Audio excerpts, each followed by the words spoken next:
Hey, everybody. Thank you so much for joining in. I am super excited about my guest today. Her name is Shae Grays, and she is the Associate Director of Diversity and Inclusion at NC State and Natural Resources. Hey, Shae, thank you so much for being here.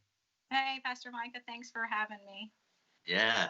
So those of you that don't know, Shay also led a diversity forum that we had internally for our church at here at the building just a few months ago before COVID happened, and so we were planning on doing some other things, and COVID hit, and so I was just kind of thinking about what could we do meanwhile until we can get everybody in the building, and so I just wanted to interview her and just ask her some questions, especially in the light of some of the tragic events that have happened recently.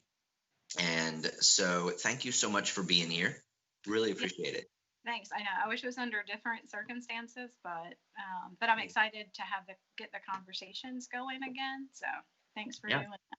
absolutely. And the last time we did the forum, it was kind of under the heading of we're not doing this in response to anything, we're doing it Right. proactively.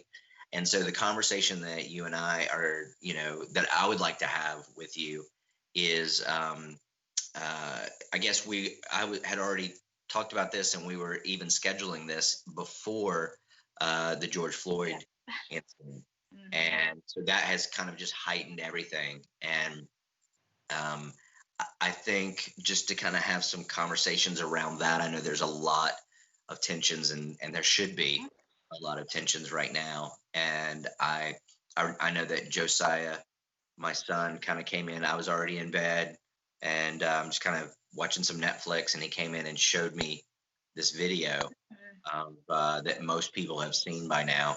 And if you haven't seen it, it's horrific, and you should watch it. It will definitely help wake you up. And so the but I was just speechless. There are other incidences that people can debate. Well, yeah, but what about this and what happened before and all that kind of stuff. And I was just in shock. It was the most horrific thing that I've seen. And, in talking to some people of color, it's like, I mean, they're livid, but there's more of a, so, you now understand Yeah. what we go through. And so I think that there's beginning to be, thank God for cell phones. It's like one of the biggest weapons now against this, which is awesome. But there's kind of an awakening to what's really been going on in the shadows. That's my hope. And my disclaimer is I won't watch the video. I cannot handle. I've seen so much, and when you live it and you relive it and you relive it, so I've only been able to read headlines and get information from my friends. Well, let me correct myself I was then. like, so I can't watch it. Well, I think that I think every white person Should should watch. that I'll might be speak different? for Yeah. I'll speak for my tribe, but uh, it's and I say that I don't want to cause anybody. Um, I don't know. I kind of do Because want to it could cause be trauma. people. Like, it is Yeah, trauma for when you're for anyone. You don't just have yeah, to be a black person or a person of color. Um, but because of that, I can't. Because like it makes me see the males in my life. Every time you see it on TV. However, I do understand other people not in the community watching it may see it differently, like you said. May see that it's real.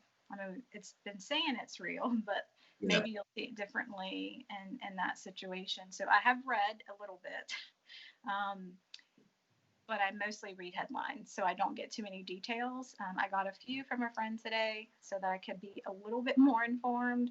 And that's just because I'm practicing self care of knowing the trauma might be more than I can handle right now among COVID and everything that's going on. So Yeah, I've wanted to put that disclaimer. So if we're talking, I haven't seen it, but yeah. And thank you for doing that, because I think, um, speaking for my own tribe, I think we could use a little trauma to a wake up to call. yeah. Well, I think in all honesty, there is, because we don't see it. Mm-hmm. There's a question.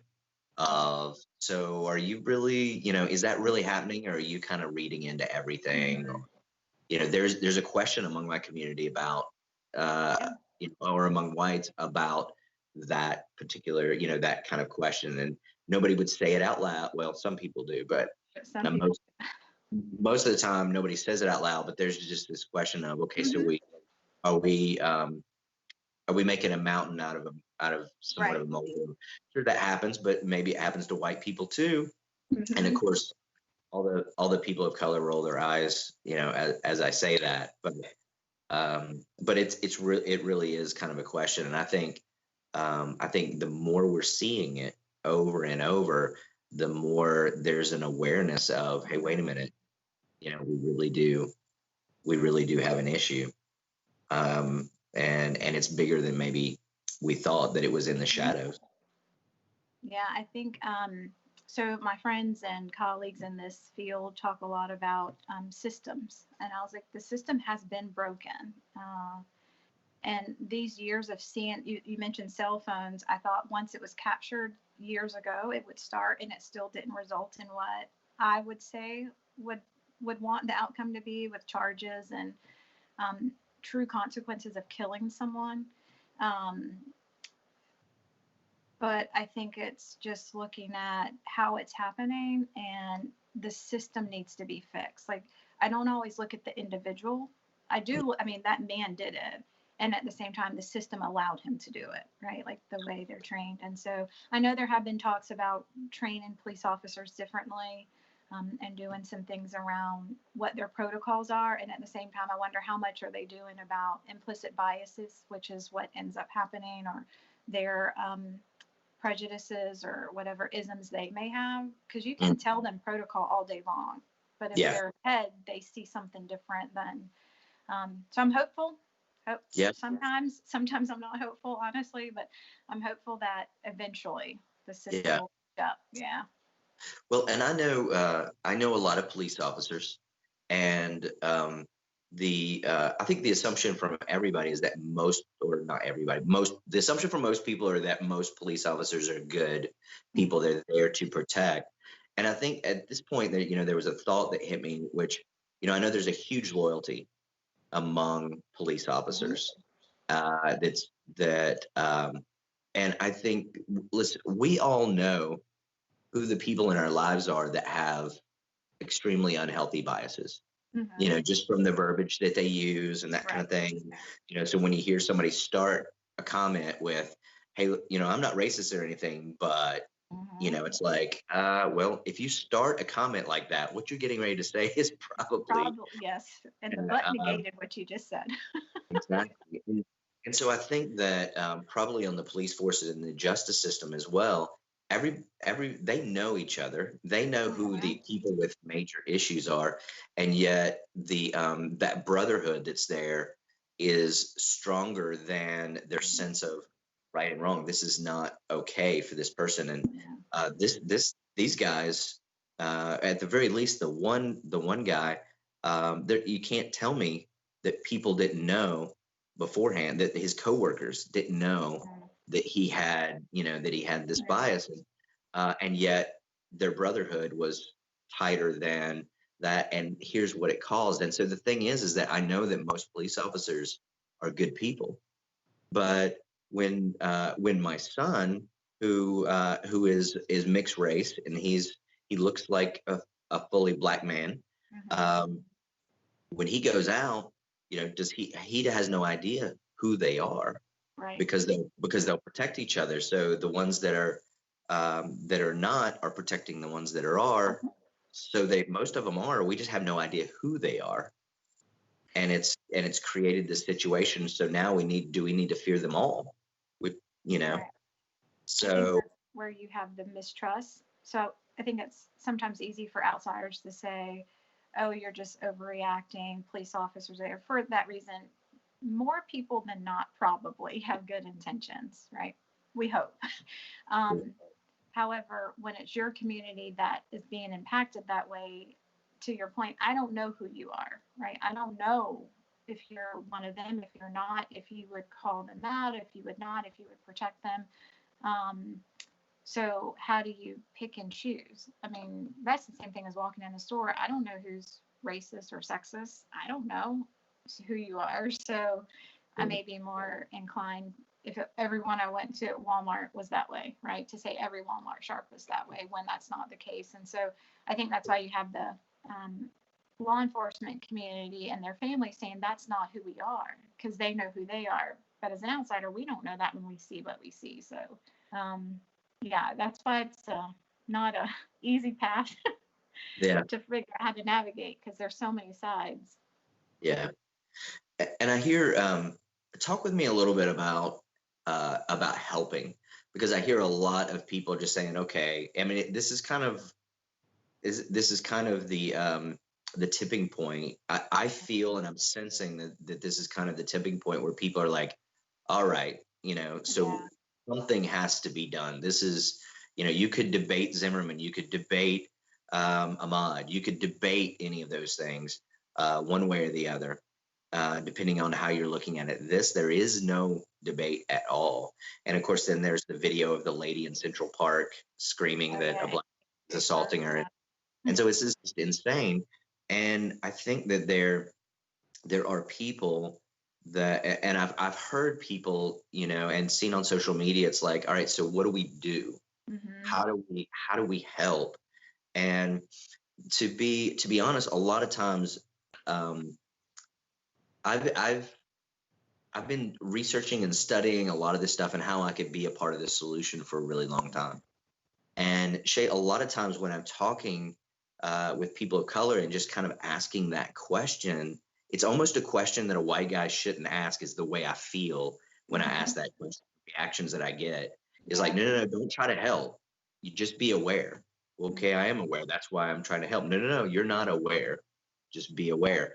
So, so talk with me a little bit about A, why do we get that reaction? Mm-hmm. And two is the bigger question is, we don't, honestly, those of us that want to be a part of the solution, we don't want to just talk. We do want Right. to talk, but we want it to go beyond that of, okay, so we've talked. Now Mm-hmm. what can I do? So why is it that I get that reaction? So, as I always say, I speak from my experience and the experience around me that I know, or either what I've read from literature and stuff. And I would say one of the first things might be because of, I don't know if you've heard of the white savior complex.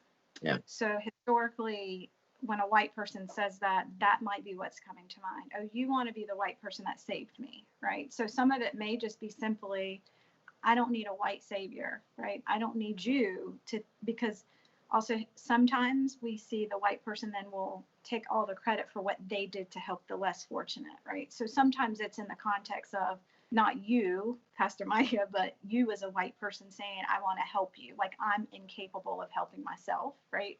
So it may be some of that. Because I hear often people like, oh, they want to come and be the white savior. Here they go, right? So but that's because of contextually, historically, not an individual. I also think when you say you're aware, we don't, some of us may not know if you really know what that means. Yeah. Like, so what you just told me is okay, you read a book. Like sometimes that might be how we feel. Okay, so you read some, okay, so you read some stuff, or There's levels of awareness, yes, basically. right. You're kind of But maybe scratched the surface. right. But Yeah. are you aware? So, like, I have a female friend who identifies as white, and we've been friends since we were 9. And until recent years, we haven't had these conversations. And she was so mad about an incident about 3 years ago. And she said, "Oh, Shae, I'm just so mad. I don't know what to do." And she was flying in town, and that day there was a protest against some stuff happened to Black and brown people in Durham.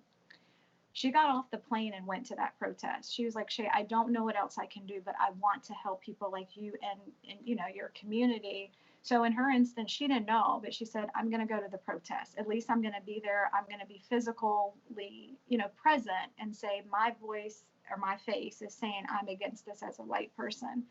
Um, and then she's asked me, what can I do? What can I do to help? And I will tell her to go educate yourself, right? So we say it back to you when you're saying that you're aware, but also she engages me in conversation. So if she learns something, she'll come back and say, okay, I learned this. How can I help you? So it also could be changing your question and just coming from a place of, I don't know. And so I will ask you, how do I help you? Or how do I help you in your direct community? And also ask from maybe a place of how can I work with you? So there's a quote that I learned recently that I want to put on my email. So I'm going to mess it up because I haven't learned it well enough.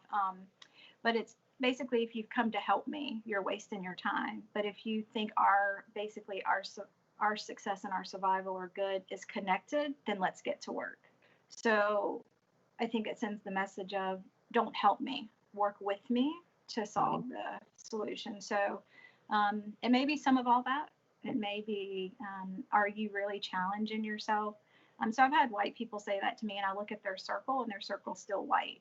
I can't, I can't get on board that you're actually aware if your circle is still white. Sorry. Yeah. Like, Yeah. so I think you might have all of those if they know, if they know you, or if I don't know you, I'm going to be skeptical because I'm going to want to know who's actually in your community, right? Yeah. Or so maybe some of that, it could be a laundry list, but I think those are the things that come to mind first. Yeah. As far as why you get that. Now, why and how you can help, besides things like asking the people showing up to a protest, or you could write your politicians. I'd say that's not my avenue of advocacy, but I do have people in my world that's what they do. They stay up on what's coming out of legislative arms, and writing to be against or for if it's in favor of something that would support the community. So that's a way you can actually physically do something as well. That doesn't require you necessarily to go anywhere, but you become aware because you have to read, right? And you have to know things that go on in the community to be able to do that. So those are some simpler things, I feel. Yeah. That doesn't mean they're easy. I should say that, because it doesn't mean it'll be easy to do. But right. But I think what you said something really interesting, because as I'm digging in and studying and reading, and I mean, you've sent me tons of articles that I've just kind of read through, and videos that I've watched, and as well as other people that that trust me enough to have these conversations. And as I do that, one of the things that you mentioned is I'm asking other people, and I'm kind of feeling around and tiptoeing around, because the last thing I want to do is hurt anybody or offend anybody, but I want to learn, and I want a partner, and I want to help, and I want to, those kind of things. And so, but one of the things I've never, ever had a person of color ask me is, what can I do to help you understand? Yeah. So it's more of me kind of figuring out, will you help me understand, without judging me for the white questions that I have, that kind of thing. Yeah. So, and I think that comes down to relationships, right? So it's going to probably be the people closer to you, or people that you have a little bit more knowledge of, and they have knowledge of you, because I need people to help me, right, in other communities, and help support them. And so I have asked my friend, like, more so figuring out what you're comfortable with. So maybe me saying, okay, what are you comfortable with? Are you comfortable pushing back in a place where you could lose your job? Are you, like, it may be me trying to ask you those things to then figure out how I can help you, and guide you with the options that you have. But I think because my friend and I now have that relationship, she sends me stuff that's even in her professional field that has to do with this that she never sent me before.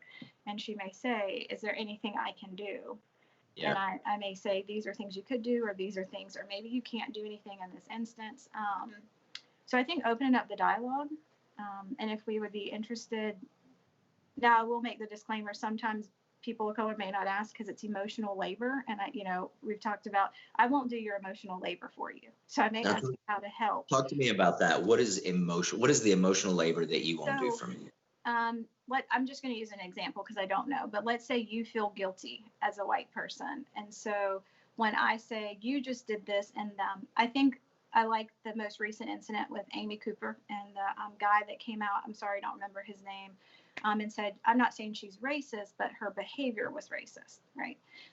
And so if I said something to you about your behavior was racist, and you then get upset and offended, and then you shut down, and then you're working through your emotions of guilt, I'm not going to help you work through that. Like, that is not my job. So emotional labor is taking my emotional energy to help you deal with your emotional ouch or your emotional pain or the emotions connected to working through it. So I say that meaning I'll suggest all the resources. I'll even go, like, if it's like, hey, let's go to this event together and let's have conversation.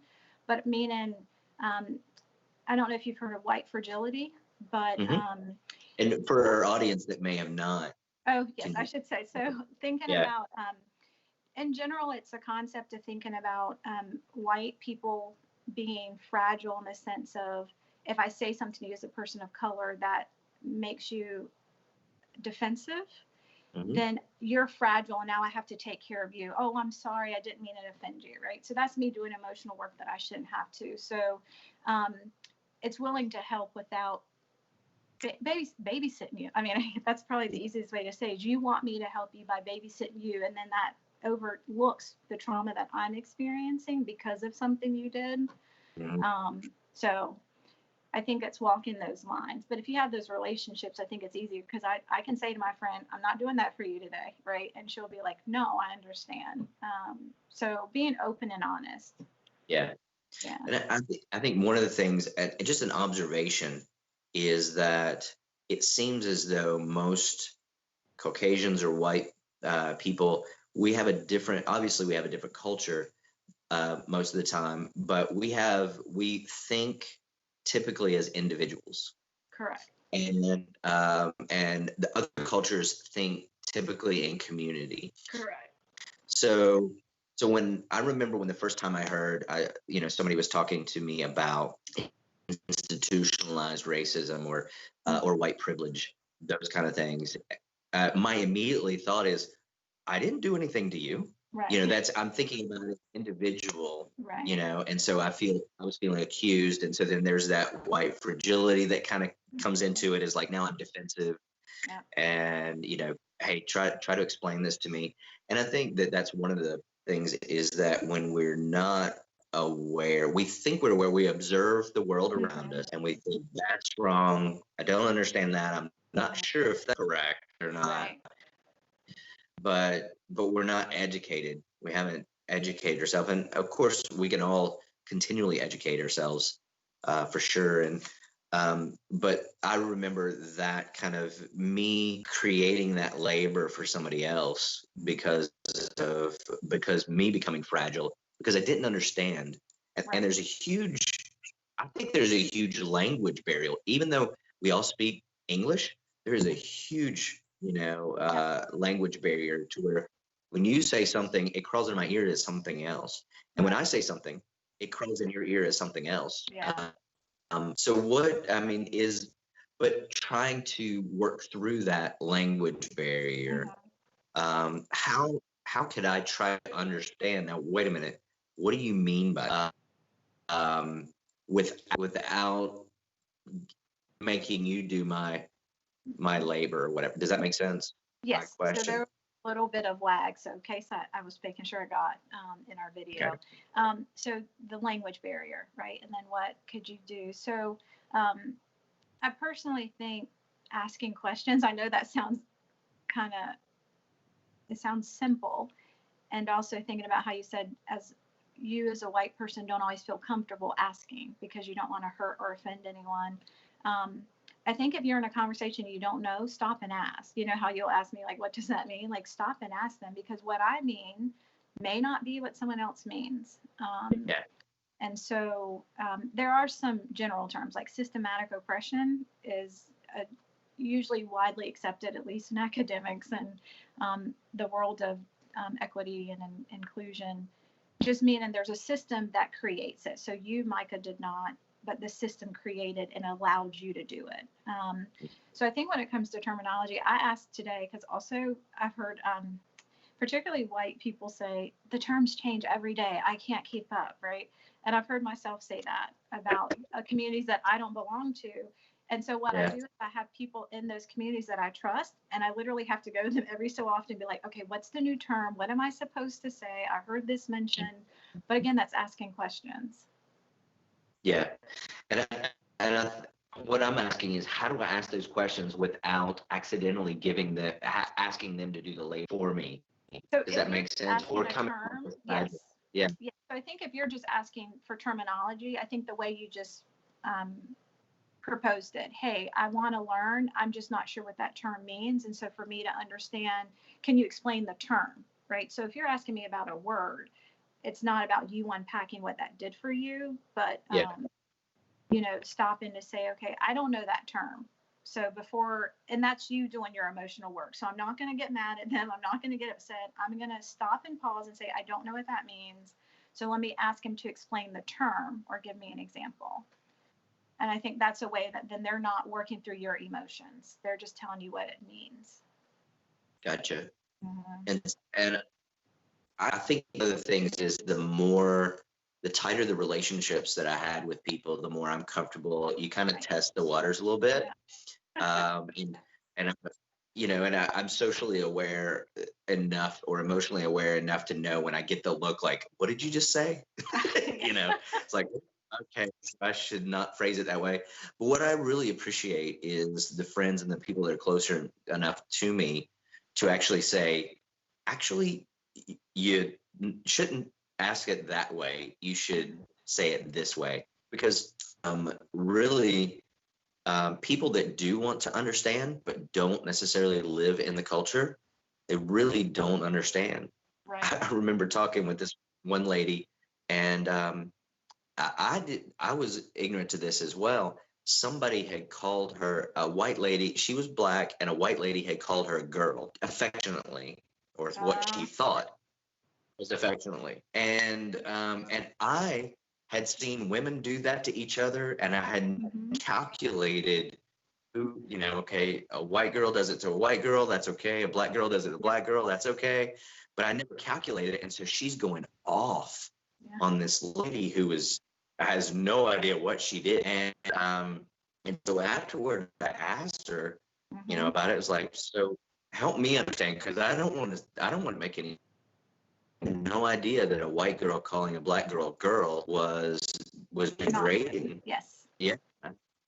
She had no clue, and neither did I, to be honest. So there's so many things that we want to learn, but Mm-hmm. sometimes you hit a trigger, which I understand. I understand the trigger, um, but it's just you meant no foul. It's just that you're actually are hanging around with people that are not like you, which is good.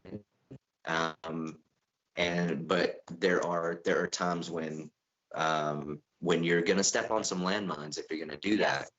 And yeah, and so just to work through those and not just be like, wow, what's wrong, but to be able to Yep. go and say, hey, if I offended, I apologize. One, two, what did what did I do? And I've had to do that, and I've had people that love me enough to say, I think one time somebody said, ask me in an hour, and I'll be back, and I had no clue. Yeah. Um, but So just you it's worth the labor to to have that relationship. yeah, I knew what you said. Like you're going to I always say without creating some friction, we won't move forward, right? So you have to create those spaces. But I think on all parties, what you said is some people say come back in an hour, right? So me being like, okay, respecting that, don't push it. Okay, they need an hour, go back and ask. And I think the way you phrased it, first you want to acknowledge you did it, right? Don't what we call white splain, or if we were saying it to a male, don't mansplain away what you did. I'm Hmm. sorry if I offended you. um, and it's okay, I think, to say it wasn't my intention to do that. Can you help me understand what I did, and so that you validate their experience. Yeah. And I know it's easier for me to say, being that I'm doing this work professionally and because I'm just passionate about it. It's okay to blow up a little bit, because then I won't find out and then I won't learn. Doesn't feel good when I'm going through it. That is the truth, but it is the reason I've learned some of the things that I have to be able to keep doing the work. So, but I think that's a great way of saying you don't do the emotional work for them, right? Like, okay, that was me. I'm sorry. Help me figure that out. I think if more of us took and the marriage sessions that we just had, and his name is escaping me, but he talked about Mike, the sacred pause, right? Like, I feel like that could be done in any relationship. If I could just take a minute and like give you the benefit of the doubt and just pause, and rather than jump to you're this, you're that, or in a lot of instances, then that black woman would have been called an angry black woman, right, by the white woman, not knowing that she had triggered something that could be deep. So yeah, and I think that the biggest mistakes that I've ever made in trying in doing everything that I know to do to kind of bridge the gap, has been, wherever it comes from, a sense that I want you to know that I'm okay with you. And so I go overboard to do whatever I can, in whatever subtle signals that I can get, subtle or not so subtle signals that I can give you, let you know that hey, I dated a black girl, so we're so we're okay. Or all my friends say that I'm as black as they are, that kind of thing. And that's been, I haven't said those particular things, but I've seen that a lot, and I've made that mistake myself. So what can you say to those of us that we understand the tension that is here right now, and we understand that we don't want to be a part of the problem. We want to make sure that we're helping and that we are partnering to be part of the solution. But in the middle of that, there's a little bit of insecurity when we're talking to other people. Do they know that I care about them, that I love them, that, so what would you say to somebody that finds himself in that moment and they feel the need to validate? Does that make sense what I'm saying? So first, I think you start with your circle, right? Like, start at home, whatever your home circle is, not like your four walls, but whoever's your people. That's what I say, whoever's in your circle. So I have a group, it's 3 African Americans and 1 Caucasian woman. And so in our group, an African American female, she texted and said, basically, if you watch this video and you didn't cry, you can't be my friend anymore. She was basically like, I can't do this anymore.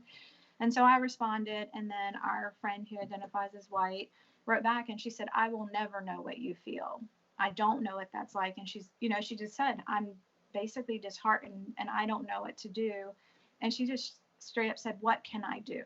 Right. So and we've been friends for over 10 years. Right. So even we know she loves us, but she's saying, I validate and I hear you and I will never understand.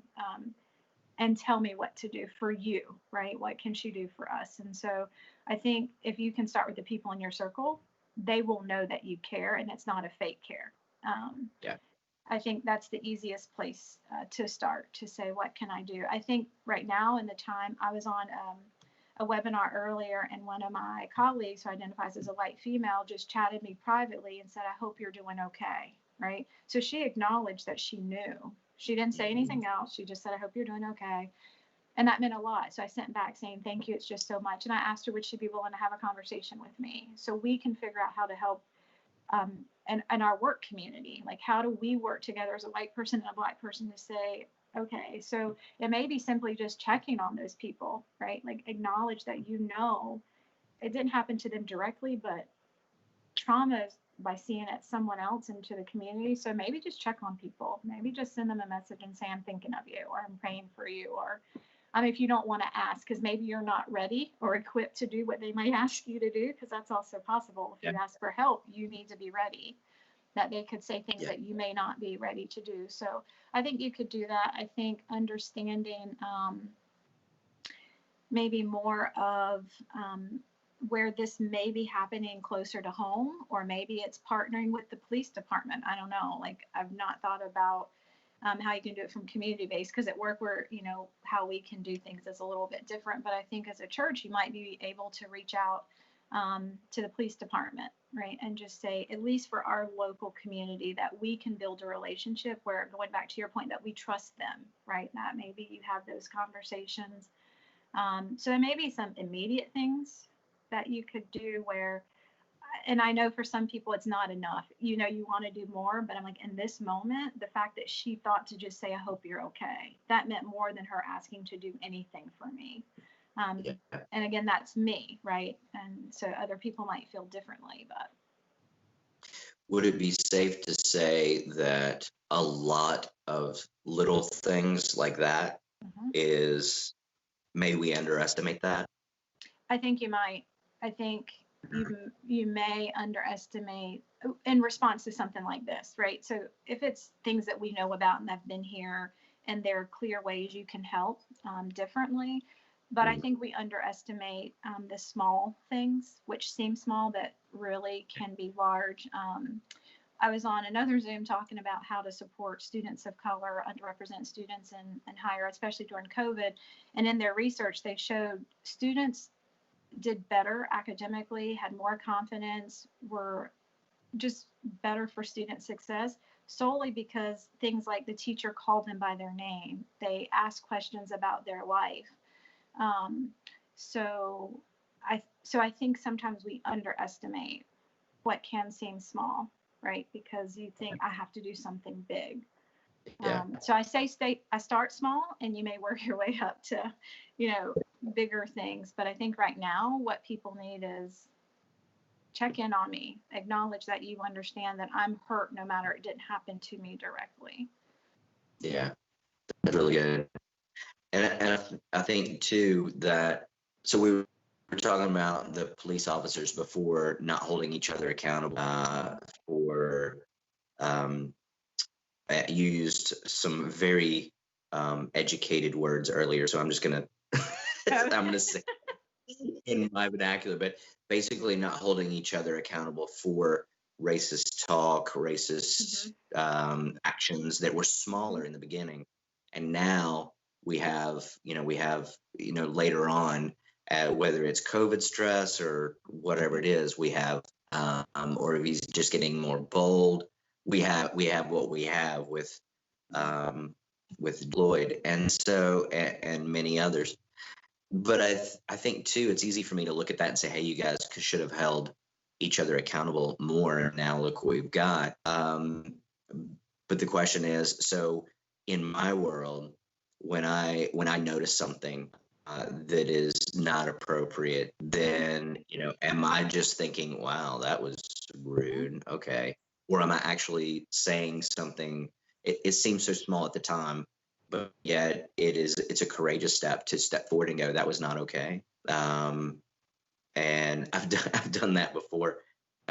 Somebody said something and I said, that's not okay, and they kind of laughed, thought I was joking, and I'm just staring at them like, no, seriously. Well, but it was a joke and it wasn't okay, so So I but think, that, and as small as that seems, because like, so is that going to really help somebody from getting killed in Minneapolis? Because it seems so small, and yet if all of us did that, you know, yeah, I was going to say it's a snowball effect, is how I look at it. So if you interrupt them and someone else interrupts them and someone else interrupts them, it may take 5 months, it may take 10 years, right? So we don't know how long each person can be impacted by those, but eventually something may click that's not right, and let me figure out why. So that's why it may seem small, but if we all did the quote unquote small things, then people would understand that's not acceptable, and if you have a close enough relationship, tell them why, right? And it's an appropriate place, because in some areas, like, it's not the right environment to explain why. yeah, But I've had students have really negative experiences in class because a student said something that was racist and the professor said nothing but heard it. So in that case, now that student doesn't learn as well in that environment because they don't feel comfortable, right? So it may seem small to you, but it could mean something, so much bigger, that create a space where I feel safer to be able to, learn in that instance, or safer to come to you or something like that. So, and I think even more education, because like there are times when something similar has happened, and and somebody said, well, that wasn't racist, it's just a joke, or I mean, it's, and so in their mind, or at least in their defense, it was okay, and and if they would have never called themselves a racist or thought themselves as a racist, and yet they made a very discriminatory comment or joke. So a lot of that is just, so what's okay and what's not. And we don't have time necessarily to get into the big list of, of all that, or even the parameters. But I was going to say, really, I think yeah, understanding a joke is never a joke. So even myself, I will say I shouldn't have said that, right? Like, because I don't always think about the impact for other communities. So sometimes just letting people know, like, I know it seems like a joke, but to someone else it may not be. Like, I had a student make a Jewish joke, and I didn't think it was funny, and I didn't think it was a joke, and he said, "But I'm Jewish," and I said, "But it's not a joke to me. I'm not Jewish, and it's still not a joke to me." And we talked about why that was. So, because you have communities making jokes about their own community, right? And you're right. I wish there was a parameter list, but I think understanding that. And it doesn't just impact the people that you're talking about. I'm not Jewish, but it definitely was not appropriate for me to hear that. So, and I can see where it's gray, where you can kind of rib on your own, but it's not okay if people. I was like, sorry, like family, right? Like, I can talk about my family, but you cannot. Exactly. Yeah. And so, I think what I'd like to do, and Shae has agreed to do this, is I would love to put together some sessions on 3 Wednesday nights, not this coming Wednesday night, but the second, third, and fourth Wednesday night of June. And we're just going to call those cross-cultural solutions. And basically, it's going to be, we're going to learn what we can do to take action and be part of the solutions. We've talked about a few of those today, but what I'd like to do is she's going to lead some. We're just going to do it over Zoom, and she's going to lead some discussions and with everybody together, and then we'll be able to break up into small groups to be able to have some small discussions and kind of process through, ask some questions. Joking earlier about there are we were talking with somebody else about possibly doing a show called Questions White People Can't Ask, and but just a safe haven where I really don't understand this, but nobody's going to judge you for asking the question. It's just a situation where if you want to come and you want to learn how you can partner, how you can be part of the solution, then it'd be a safe haven for that. And so, is there anything else about what we're going to do there and what you're going to talk about that you wanted to mention? Yeah, so I think your point of creating a space is important. So no question is too small, no question is too big. It doesn't mean we'll be able to answer it for you, but I think having the space to be able to put that out there, I'm a big fan of being able to ask those questions anonymously. So I think the great thing about Zoom is you can send it directly to the host or the panelist so that other people don't know. Because sometimes, to your point, I don't want you to know I asked this question, especially in Zoom where everyone can see. So Pastor Mike and I have talked about creating the best space we can so that you feel comfortable to be there and be authentic and be open without hopefully reducing, because some people still may have anxiety and fear about saying the wrong thing or those kind of things, but we're going to work to do the best we can to create it, because I think it's the only way we're going to move forward. If we don't start having those conversations across the table, then I don't think we'll make much movement. So I'm excited. Yeah, it's going to be really good. And I think not just conversation for conversation's sake, but conversation so that we can get to a place to where we can be part of the solution and partner together. Because this is, I mean, something's got to change. We have, and it's been that way for a long time. It's just that, that we're beginning to see more and more. It's coming out of the shadows, and it's way past overdue. So I'm excited about that. So if you want to come to those Zoom sessions, just go to lwfc.org and go to the events page, and it'll be one of the events there. You can sign up. It's free. And so you can also You can come anonymously if that makes you feel comfortable as well. And we are really, really excited to do this. We'll be sharing some more on social media about it as well. Shae, thank you so much. Yeah, thank you so much. Yeah, as always, it's fun, enlightening, and I enjoy it a lot. Yeah, thank you. I appreciate the opportunity. Well, continue to stay safe and healthy, especially during COVID and amongst what's going on. And then I'll look forward to 2 weeks from now. All right, Perfect. absolutely. Thank you. Great. Well, everybody, you have a great day, and we will talk to you soon. All right, bye. Don't forget to subscribe and follow Living Word on social media. We post content each and every week, and you don't want to miss out. Subscribe to our YouTube channel, our Facebook page, and our Instagram, and make sure to turn on notifications for all three, so you'll receive the latest news, updates, and content right at your fingertips.